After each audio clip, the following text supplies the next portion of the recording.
Hello everyone, glad to be back. Today is 13th of August, now it's 6:30 in the evening, Moscow time. I'm Levan Gudadze and this is my second update for the day, in which I will share all the main news that are making headlines in Russian media outlets and Russian language pages on different internet platforms. Later on I will record the third update for the day, this time for Patreon only, and because it's Sunday I will upload informal talks, which is and I will summarize previous week, how it went for our channel, as I usually do on Sundays on informal talks, which is basically friendly chat with the Patreon community. By the way, I will be immensely grateful if you will consider to join my Patreon. You will see link on this video in description box or in the pinned comment. That's been said, let's talk about news now, and well, plenty of news really that I like to share with you, but same time I have to make this video as short as possible, so I will start with a quick summary of the situation on the front line. First of all, main topics from briefing of Russian Defense Ministry today, and well, I will share with you main topics of this briefing. So according to Russian Defense Ministry, in Donetsk direction during the local scale battles between Russian and Ukrainian forces in previous 24 hours, Ukrainian side lost up to 300 military personnel, 3 armored fighting vehicles and 2 motor vehicles. And Donetsk direction is here, by the way. There is several hotspots, Marinka, Krasnogorovka and Avdeevka. And by the way, yesterday I did share on my Telegram video footage from Marinka, and many members of our community on Telegram were shocked to see how devastated this settlement is as a result of heavy fighting between the sides. It's almost nothing left from this small city, just a rubble and ruins, which is very unfortunate. But yet again, despite these heavy fightings and high level of casualties on Ukrainian side and 300 military personnel for 24 hours in just one sector is a huge number of casualties. Overall situation is still operational pause and or deadlock, and no one side is managing to achieve any breakthrough, at least for now. But situation may change very well, very soon, and in favor of Russian side, because lately Russian forces are conducting significant accumulating significant forces to conduct offensives in the direction of Krasnogorovka in attempt to cut logistical lines that goes through this settlement, not just in direction of Marinka but also in direction of Ugledar and basically South Donetsk sector of the front. And if Russian side is successful in Donetsk direction, and that may influence situation on South Donetsk sector also, not just in Ugledar area but also in area of this so-called Vremevsky ledge or salient, where fierce fighting are taking place almost on daily basis since the beginning of this so-called Ukrainian counteroffensive. But when it comes to Donetsk direction, it's still operational pause, despite I will call it operational pause, despite heavy losses on Ukrainian side. Next is Kupiansk direction, which is northern sector of the front, by the way, and Kupiansk itself is here. And Russian forces are not far away, really.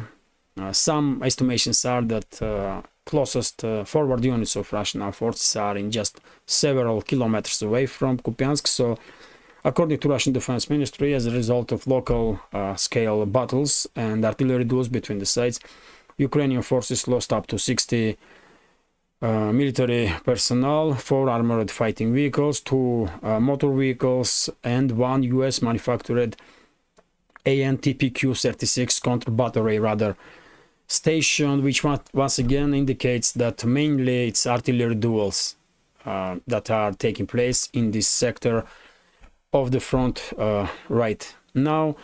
But yet again, when it comes to northern sectors of the front, I guess in coming days or weeks, main topic in media and for experts, military experts, will become a possibility of a Russian large-scale offensive in this area, which I was predicting for how long now. But I'm not military expert, so one may say I was lucky to, and I am lucky whenever my predictions are becoming true or correct. Let me continue, and next is the Krasny-Liman direction, which is also northern sector here, north of Seversk city, and according to Russian Defense Ministry, as a result of local scale battles between the sides, mainly artillery duels once again, Ukrainian forces lost up to 45 servicemen, 3 armored fighting vehicles, 4 pickup trucks, 1 Gvozdika self-prepared artillery system, and 1 D-30 howitzer. Let's continue now, and in Sovdanetsk sector of the front, which is here, by the way, as a result of local scale skirmishes and some fierce fighting, especially in the direction of Urozhaine, this settlement here, Ukrainian forces lost up to 80 servicemen, 1 tank, 4 armored personnel carriers, 3 motor vehicles, as well as 1 D-20 and 1 D-30 howitzers, and Zaporozhye direction. Next, where a main hot point is, of course, Rabotino settlement in the southern side of Orekhovo city. So according to Russian Defense Ministry, in this area, in previous 24 hours, Ukrainian forces lost up to 40 military personnel, 5 tanks, 5 armored personnel carriers, 3 motor vehicles, 1 UK manufactured FH-70 howitzer, 2 Stab B howitzers, and 1 D-20 field gun. And by the way, numbers are definitely proving reports that we were receiving yesterday, and I also report about it, that Ukrainian forces did conduct local scale offensive in direction of Rabotino with active use of heavy military equipment, tanks and armored personnel carriers, and according to Russian Defense Ministry, 5 tanks and 5 armored personnel carriers were destroyed. And from yesterday's report, we know that Ukrainian forces were attacking with 7 tanks, so they lost majority basically of their military vehicles during that offensive. But yet again, during last several hours, we are receiving yet another reports about very heavy clashes in Rabotino area, and according to some reports, Russian forces repel yet another wave of Ukrainian offensive, and during the clashes, Ukrainian forces lost additional quite a few military equipment, much more than yesterday. I will share information about it just a little bit late. And by the way, let's go to Kherson region. According to Russian Defense Ministry, as a result of fighting in Kherson sector of the front, Ukrainian forces lost up to 20 military personnel, 4 motor vehicle, and 1 US manufactured M777 artillery system. Well, as I said in the previous update, it's mainly artillery duels between the sides, and when it comes to close range fight, it's only mainly two areas that this close range battles are taking place. One is right next to destroyed Antonovsky bridge in this area here, and second is next to settlement Kazachye Lager, where a few days ago Ukrainian forces did manage to deploy their forces, cross the Dnieper River and deploy their forces to establish a bridgehead, but Russian side did counterattack, and I believe now Ukrainian soldiers that did manage to escape from Russian counteroffensive are dispersed on the bank of the Dnieper, on the left bank of the Dnieper river. Well, Ukrainian side is continuing its attempt to establish bridgeheads, as many bridgeheads as possible on the left bank, and you know my take on this situation. I think all this is preparation for attempt, at least, for mass crossing of Dnieper River, simultaneously with the second wave of Ukrainian counteroffensive. When this second wave will take place, if it. Now let's go to, and this is, by the way, short summary of the situation on the front line.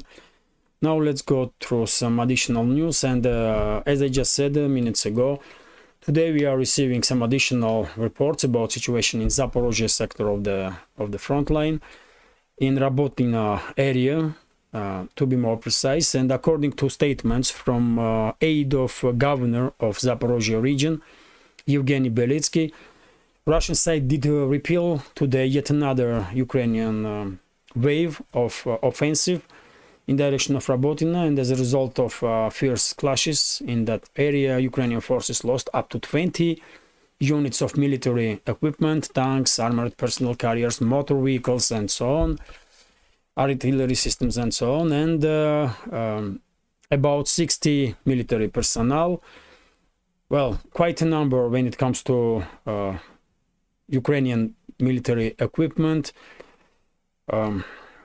If it's the case, if Ukrainian forces lost today up to 20 tanks, armored personnel carriers, motor vehicles, and artillery systems, and so on, then I guess in coming hours or maybe tomorrow we will see plenty of video confirmations of these clashes, of destruction of Ukrainian armored groups. But yet again, when it comes to Zaporozhye sector, according to news that some independent sources are reporting, Ukrainian forces are still in the northern and eastern sectors of the Rabotino settlement still, and fierce fighting is continuing. But yet again, if information from aide of governor of Zaporozhye region is correct, then I guess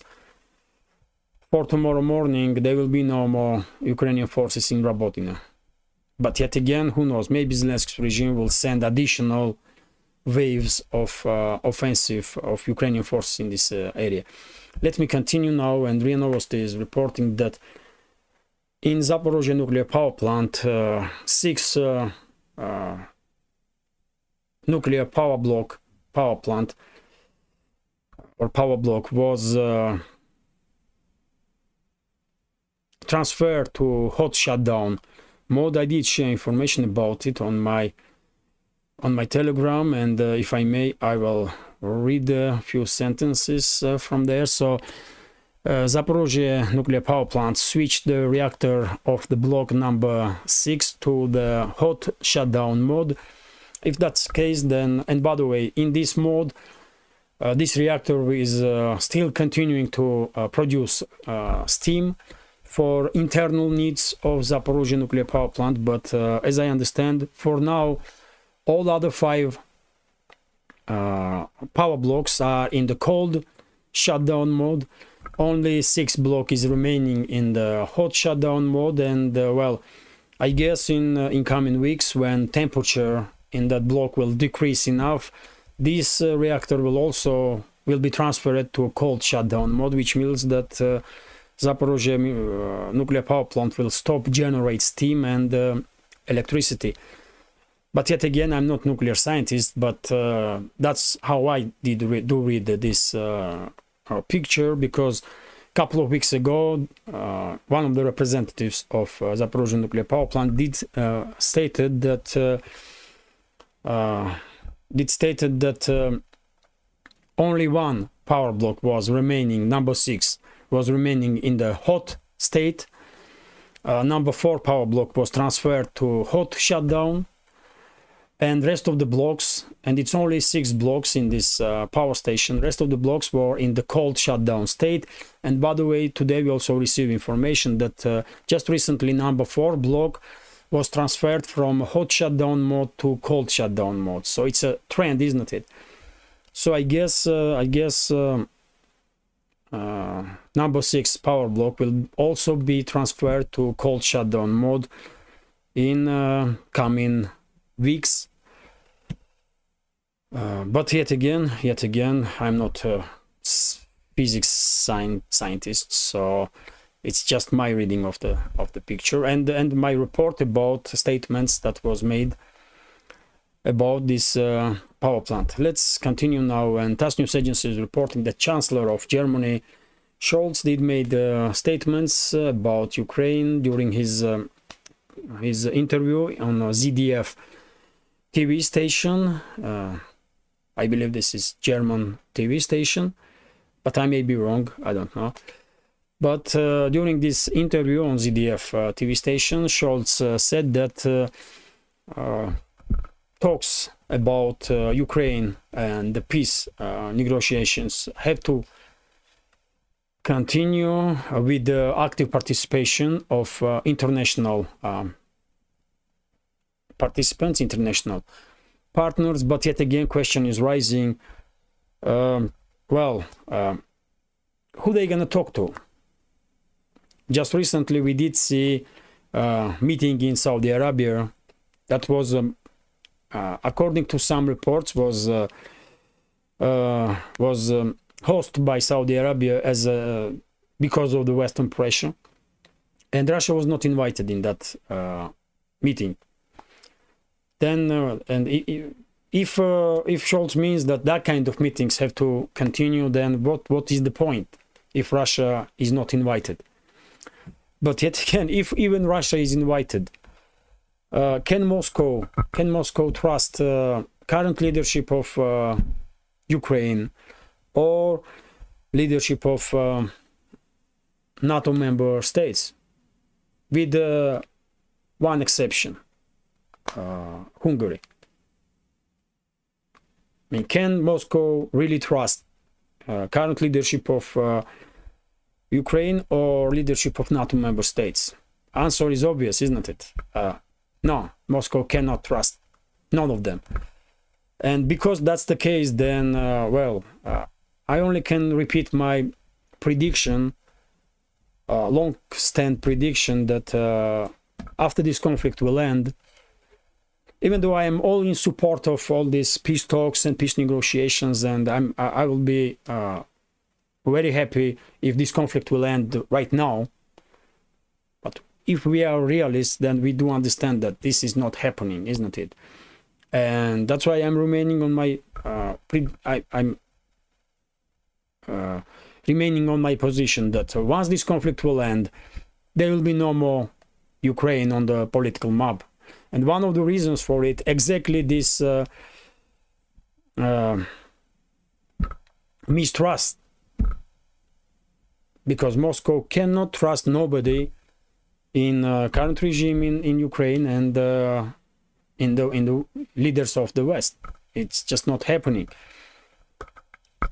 And Moscow will be forced to establish control over entire Ukraine, or maybe all Ukraine except western regions of this failed state, which will become controlled by Poland and some other western neighbors of this country. That's it, really. But yet again, well, we all, I guess, do applaud any initiative, any peace initiative from any side, really. But to be realist and to, you know, if we are trying to really read big picture, then I don't see how Moscow can trust anybody in the West or in the current Ukraine. And without trust, there can be no peace. Unfortunately, that's the reality that we are living in. But anyway, we have RIA Novosti's report exactly about the peace negotiations once again, and Turkey is openly stating that they are ready to conduct a role of a middleman between Moscow and Kiev, and Ankara is ready to host negotiations.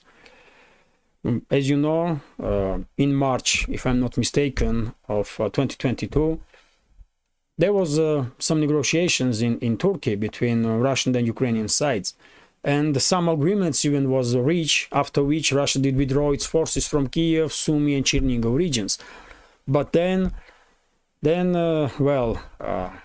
United Kingdoms and US leadership get involved. Boris Johnson even traveled to Ukraine, and suddenly Zelensky has had a change of mind, and they didn't sign any peace agreement with Russia.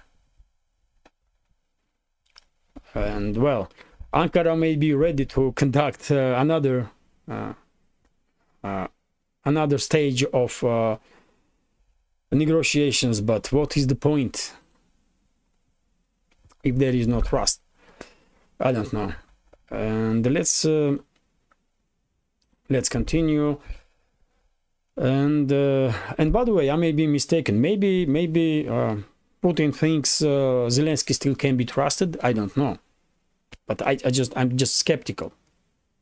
After what was done by Zelensky and his associates, after what was stated by Merkel and some other former leaders or current leaders of EU member states, when it comes to Minsk I and Minsk II agreements, when they basically openly said that they were trying to win some time for Kiev regime, and they basically were lying to Russian side, and they admitted openly.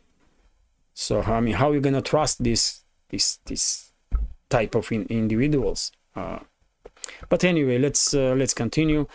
RIA Novosti is reporting that Shoigu went to do some inspection on the northern grouping of Russian forces in Arctic, which is well, quite important, by the way, because as you know, lately it's becoming, I mean, possible to actively use northern shipping route, and Russia is actively developing infrastructure all along the coastline here to make sure that northern shipping route is well prepared to provide services of a safe transit for commercial shipping. And well, many experts are saying that in 15-20 years time, northern shipping route may become even major shipping route between east and the west for entire world, because time to transport goods will decrease significantly. I mean, in extreme terms, if this northern route is used. And by the way, as you know, Russia has a huge icebreaker fleet, including nuclear icebreakers that can operate in the winter times. And in winter, ice is not that thick lately, and in foreseeable future, I guess ice will become even thinner. And in summertime, this area is almost free of ice, and ships can move without danger of hitting some icebergs or stuff. But anyway, they are it's always icebreaker, as I understand, up front of the ships. But point is that this shipping route in the coming decades will probably become a major transportation route of this world, and that's why Russia is paying huge attention to this area. Russia pays huge attention to develop ice-breaking fleet to make, and also militaries have been deployed in the northern latitudes all along the northern coastline of Russian Federation. And well, Shoigu did visit those militaries. I believe he was on the Novaya Zemlya also archipelago, and where, by the way, Soviet Union was testing its nuclear bombs. And well, it's all good. This visit of Shoigu once again highlights how seriously Russia is taking this topic of northern shipping route. And by the way, RT is reporting, and I guess all of us are well informed, that YouTube's administration unfortunately did ban Scott Ritter, and his channel was deleted. Scott Ritter show. Well, this is pure censorship, isn't it? I mean, at one hand, Western elites and their puppets are constantly talking about human rights, freedom of speech, and so on and so on. And in other hand, platforms, for example, that are under their control, day by day increasing censorship, day by day. And if they can do this to Scott Ritter, then you tell me who is safe from this censorship of the so-called Western elites and their puppets in administration of Google or in administration of YouTube. I mean, you tell me if anyone is safe. None. Very unfortunate, very unfortunate. I'm quite sure Scott Ritter, his voice will be heard anyway, because he's one of the brightest representatives of public figures in US that are voices of reason in these difficult times, and we will hear from him for sure. But why his channel was deleted, that's question. Well, quite unfortunate, really. Let's continue. And how long is this video? 27 minutes. I will go through headlines as fast as possible. So TASS news agency is reporting that 3 US bases become under rocket fire during the previous 24 hours in the eastern Syria. In this news bulletin, there is no information about casualties on US base. I did see on Telegram some pictures of destroyed US base, but I cannot verify if those pictures have been taken after this missile strike or not. So I have no information about casualties among US military personnel as a result of these strikes. But what I want to highlight is that if you remember, I did say quite a few times before that this constant step from Washington, from Biden's administration, of escalation against Russia will eventually force Moscow to become more reluctant to stop some militia groups in the Syria from attacking US bases. And as you know, Russia and US and this US coalition that are located, that have some bases in the northern and eastern Syria, they had de-escalation channels of communication. And well, because of such aggressive attitude of Biden's administration towards Russia, I guess Moscow become, as I said, a little more reluctant to stop anybody from attacking basically US military bases. And we can see clear results of it now.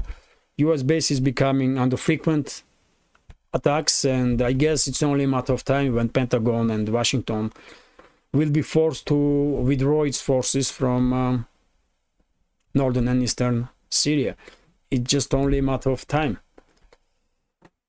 Let's continue, and we have also RT's report that India deploys MiG-29 fighter jets to guard northern borders with Pakistan and China. Of course, well, we all know how difficult relations are between India and Pakistan, and also India and China. There are some borderline skirmishes between the sides on quite regular basis, unfortunately. And all the sides are in the Cold War stage, really, when it comes to military stuff. And one may only hope that this constant race, to gain upper hand in military means would not provoke any serious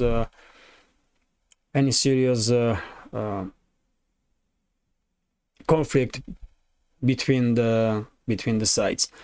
And by the way, India has not just Russian MiG-29s or Russian Su-30 fighter jets. India also buying French Rafale fighter jets that are together with the Su-30 or Su-35, one of the best fourth generation fighter jets. And well, I guess Pakistan and China will respond on this development, and they will also try to acquire some more sophisticated fighter jets that they have in use on the borderline with India.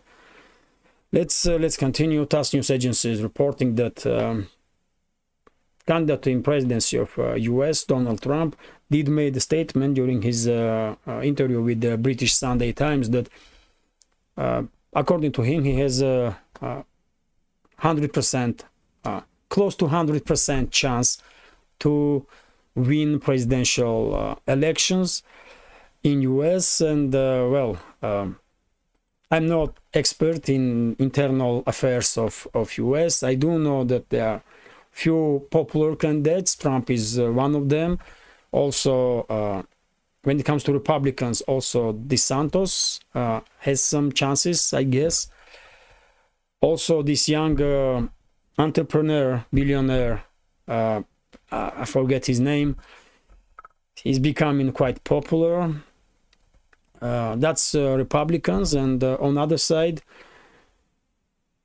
well, Biden, I don't know what chances Biden has, by the way. I'm not quite sure if Biden even understands what is going on around him, and what day or what time is, or what position he's holding. I mean, it's total mess, by the way. I would never imagine that US will be led by such administration, such a really I cannot find even the right word, man. That's how bad Biden's administration is. But well, it is what it is, isn't it? And well, on the left side, let's say, we have candidacies of Kennedy, and also, by the way, some members of our community did remind me that there are other candidates also. Dr. Cornel West, yes, I knew about his candidacy, but I just forget to mention him in morning's update, so I will do it now. So on the left side, if we are talking about major candidates that are at least not part of the system or establishment, these two candidates probably can be named Dr. Cornel West and Kennedy. But yet again, I guess Trump has the most chances to win election. I may be wrong, by the way, but as I understand, he is the most popular politician in US right now. RIA Novosti is reporting that, well, Russian scientists did receive first data from Russian lunar program, lunar station, Luna 25, and as a result of checkup, everything is operating on the lunar station according to plan, which is good news. Let's hope this lunar program will be success, because well, Russia do needs world do needs successful stories when it comes to space explorations. We all need this, and well, I'm being Russian citizen, of course. I want Russia to have also successful stories in this area, and well, I'm truly happy that Russia is going back in space. I was born in Soviet Union, by the way, pioneer in space explorations. So And I do love science, I do love space explorations and physics and the rest of it. So I do pay close attention to this type of topics. Let's continue, but this update is becoming too long. By the way, it's already 35 minutes. Okay, just headlines. So RT is reporting that Egypt is seeking large-scale investments from Russia. Well, quite understandable. If you remember, during the Russia-Africa summit in St. Petersburg just recently, statements were made that Russia may build economical industrial hub right next to Suez Channel. And well, I guess some during the negotiations there was some proposals between the sides, and some agreements probably was made. And well, Cairo is now expecting Russia to deliver on investments, which will happen, I believe. Next news is about food prices in France. It seems like inflation is rising in French Republic. This is, by the way, RT's report. And well, meat and beverages last month saw a year-on-year increase in prices by 11.3% and 10.1% respectively. I don't know, I'm not living in France. Our members of our community from France can give us information if inflation is really that high. But I guess it is, because, well, I see no reason why RT will don't share with us correct information. And let me continue. Russian economy posts strong growth figures. And by the way, just to summarize quickly, in previous months, Russian economy did grow 4.9% in annual terms, which is well, quite a number, really, quite a number.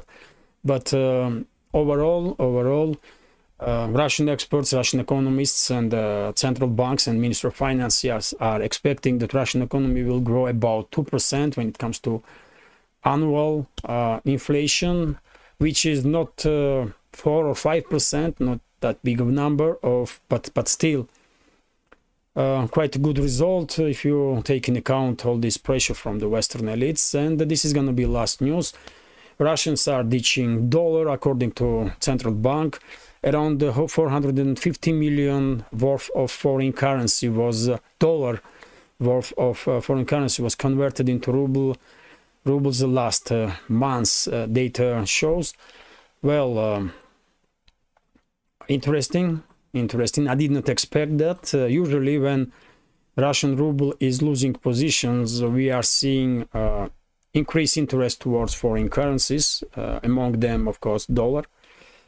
But not now, it seems like, which is good, by the way, because it will decrease pressure on Russian ruble. But anyway, this is it for now. Majority of news that I did share in this update, by the way, you can see on my Telegram page if you want to read it in detail.